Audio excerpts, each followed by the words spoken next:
So today we're going to dive into something called the mirror method. It's a really powerful technique that's designed to help you handle those really difficult people in your life. And maybe most importantly, get your own sense of calm back. You ever find yourself in one of those conversations that feels like, I don't know, conversational quicksand? You're trying so hard to move forward, to make a point, but you just keep getting sucked right back into the same frustrating place. It's this maddening cycle, right? You lay out your point, maybe perfectly logically. You explain how you're feeling, crystal clear. And what do you get back? They deflect, they twist your words, or they bring up something totally random from 5 years ago. And you can just feel your frustration building, your energy just draining away. And in the end, nothing. Nothing changes. Well, there's actually a name for this whole experience. It's called the unwinnable argument. And the reason it feels so impossible to win is because you're not actually playing by the same rules. It's like you're playing chess, and they're playing, I don't know, checkers. It just doesn't work. And here's the big mind shift, the thing you really have to get. You think you're having a discussion to solve a problem, but for the other person, a manipulative person, the goal isn't resolution at all. The goal is your reaction. You've basically become their emotional power source, like a battery they plug into. To really grasp why this happens, we've got to talk about a key psychological idea that's often at play here. It's called narcissistic supply. So what is it? Simply put, narcissistic supply is that emotional juice that a manipulative person needs to feel important and in control. And here's the really crucial part. Notice it says positive or negative. Sure, praise and admiration work for them, but so does your anger, your frustration, your tears. Any big emotional reaction from you is a win in their book. It just proves to them that they have power over you.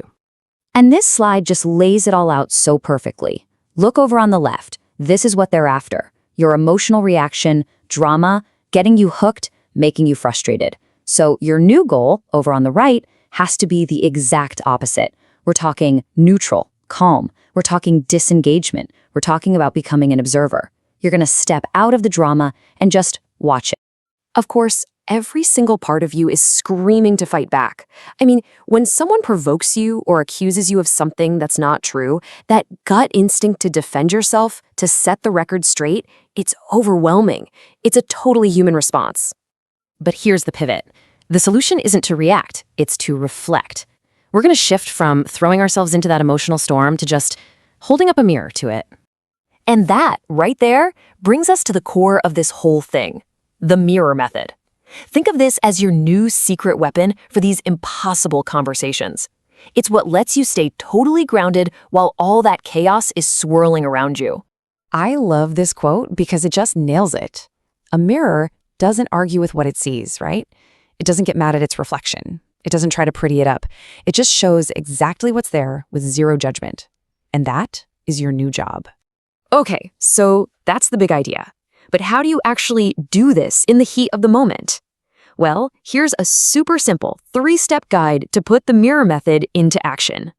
Okay, step 1, listen. But you're not just hearing them. You're listening like a detective, trying to find the actual statement buried under all that emotion. Step 2, paraphrase. You're going to calmly repeat that core message right back to them. So if they're yelling, "You never care about my feelings," you calmly say, "So it sounds like you feel I don't care about your feelings." And now, the hardest part. Step 3, stop. Just stop talking. Don't add your opinion. Don't justify yourself. Don't defend. Just silence. So what does this actually accomplish? Well, when you refuse to give them that emotional reaction they're looking for, you're essentially cutting off their power cord. You are starving them of that narcissistic supply that they so desperately need. Without your reaction, their whole strategy just falls flat. There's no payoff for them. And let's be really clear about something. This is not about being passive. It's not about being a doormat. It is the exact opposite. In these kinds of fights, your ability to stay calm and regulated isn't just a defensive move. It's your superpower. And the benefits for you are huge, and they're immediate. You break that exhausting cycle. You get to keep your own precious emotional energy for yourself, and you put yourself right back in the driver's seat of the conversation. Now, of course, it's really important to remember this is a tool for disengaging, not for fixing a deeply broken relationship, and it's definitely not for any situation where you feel unsafe. But when used right, it shows a level of self-control that is just unshakable. So you see, this whole method isn't just about getting through a bad conversation. It's about taking back the energy and the peace of mind that those conversations steal from you. Which leaves us with one last, pretty important question to think about. What are you going to do with all that newfound calm?